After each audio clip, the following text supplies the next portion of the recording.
just always seemed like there was something about him that just always exuded happiness.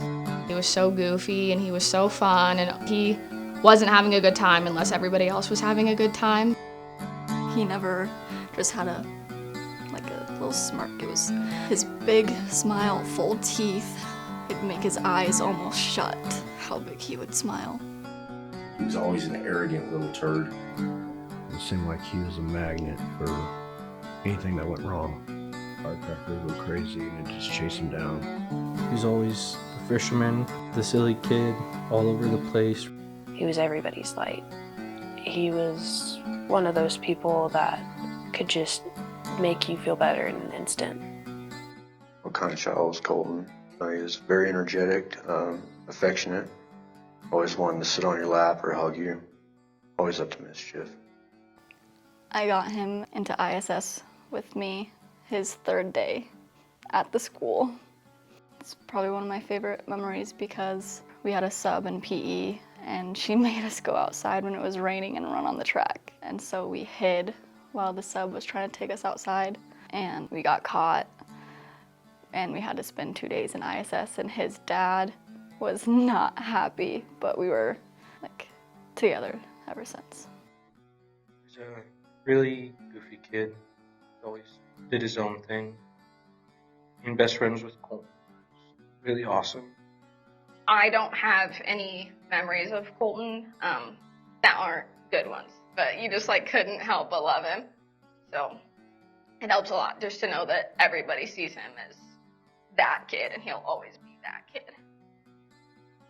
Our favorite thing to do together was pointlessly driving around and jamming out to music. He always had to have the aux cord. I was not allowed to touch it even though it was my car. Colton was always with someone. It always seemed like he was, and there was two, Landry and Sarah, a lot of times were people that he ran around with, especially in the summer. I mean, he was with Ty and everyone else. It always seemed like he was with someone. The most memorable thing about Colton, everything from his stupid walk to him always flaunting his butt, his laugh, his hi honey.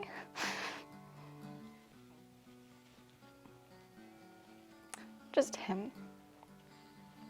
I saw Colton the Monday before it happened, and it just seemed like a normal night.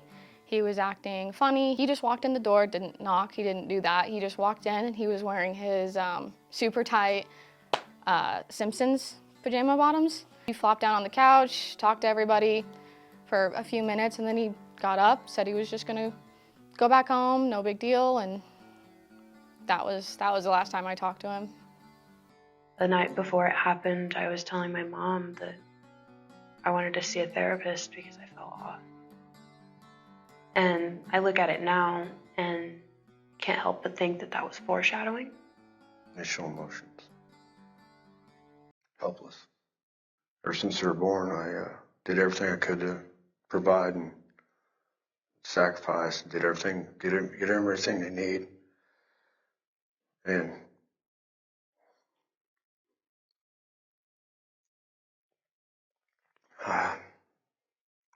I couldn't do nothing. I think I was the first person besides Shannon to show up, and I was just scared because nobody else was there. Everybody was gone. I showed up to the ambulance truck leaving. I was just confused and nervous. I cried so much those first 2 days that it actually scared my oldest daughter because she had never seen me cry. It was just surreal. I think there was a lot of things that we didn't know how to handle. You know, kids were quieter, especially right afterwards. I think teachers started being more protective of the kids around them. And I know that the lasting change for me is that I still keep an eye on kids probably a lot more than I used to. I was mad. I was mad at him. I was mad at myself. Um, I didn't understand. Um, Mad that we didn't see it, that I didn't see it. And it was hard going from having kids there one day and being excited about it because we just spent that whole spring not being around anyone, all online, to going where we'd have, 10 days or 7 days where we'd be all on a computer. And it was really rough. I guess the one thing that it did do as a teacher is it gave me an appreciation, even more of an appreciation for when the kids were there. That's the part that COVID took away from us, and I blame COVID for some of Colton's issues. I do. Him being isolated for almost 3 weeks was part of his issue. I truly believe if he was in school for that time and he was not quarantined, he would still be walking with us right now. And that's the part that absolutely drives me. From that moment forward, we were done quarantining whole groups of kids. Some of the regret is COVID and even how we handled it as a race. And I'm not saying it wasn't deadly, and I'm not saying there wasn't validity in what was going on. I am saying that how school systems handled the youth was an injustice, and I was part of that injustice, and I will regret that.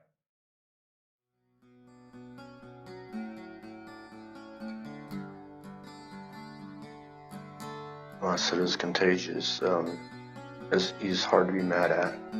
Even when he got in trouble, he just give that smile and laugh and just run up to you and hug you.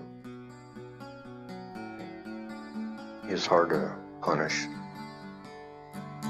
Even though he deserved it, he got away with everything. His smile was super contagious. Even if you wanted to beat him up,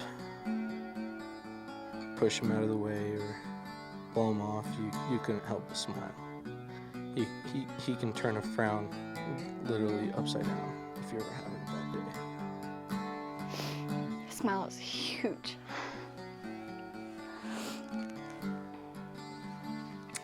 His smile, there's just no other word to say than just big. Most genuine smile you'll probably ever see. Big, cockeyed, like his little lower lip would just always it was just always silly, and it was always accompanied by a stupid giggle. It was, I don't know. He was always smiling. You didn't see him without one. So I think that in the novel, The Great Gatsby, which all my kids have read, there is a moment in that novel where the main character, Nick, meets Gatsby for the first time. And he says Gatsby gives him the most sincere smile, and it's a smile that everyone hopes to see 3 or 4 times in their life. And I think when Colton genuinely smiled at people, that was close to that smile. You knew it seemed like in that smile, there was nothing but happiness. Colton's smile was always the biggest in the room. It didn't matter where you were, who you were with, if you were having a good time or a bad time and you saw him. He was always just smiling, always having a great time, never the person to not enjoy himself. He would just smile from cheek to cheek.